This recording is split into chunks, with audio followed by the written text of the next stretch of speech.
Thank you, Greg and Cheryl. All week this week, we've been talking about purpose and destiny is the place where God has for you. It is that thing that you were created for, that calling for which you were specifically designed. And the struggle we face is that we often don't know what that thing is. One of my favorite quotes from the late Dr. Miles Monroe is this: "The greatest tragedy in life is not death, but it's a life without purpose." And purpose is the why of our existence. Why am I here?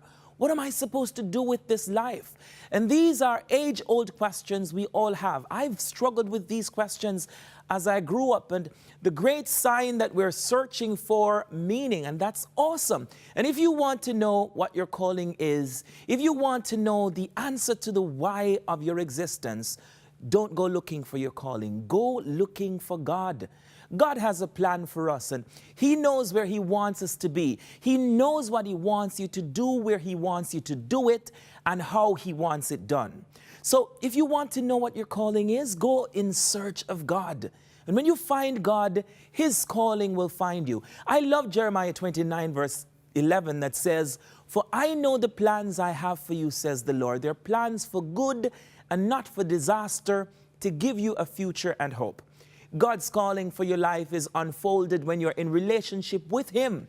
If there is no relationship, you will keep searching without direction for a calling that you won't find.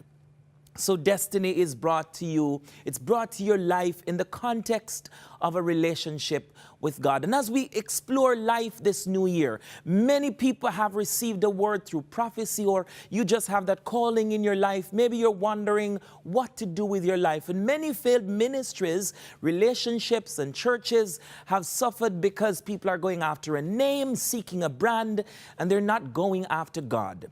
Moses met God at the burning bush because he came to the mountain where God was hanging out. And Moses didn't know that he was going to meet God that day, but in God's presence, Moses found calling. If you want to know what your calling is, then you have to go where God is, in a quiet time of worship and praise. If you're too busy chasing the dream, you can't go before God's face in prayer and spending time with Him, you will not find your calling.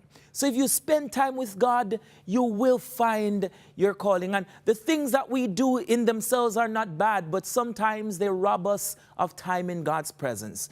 And when you encounter God and you have time in His presence, He will lead you into your calling. And as we wrap this up this week, may you find your time, may you find your calling in God.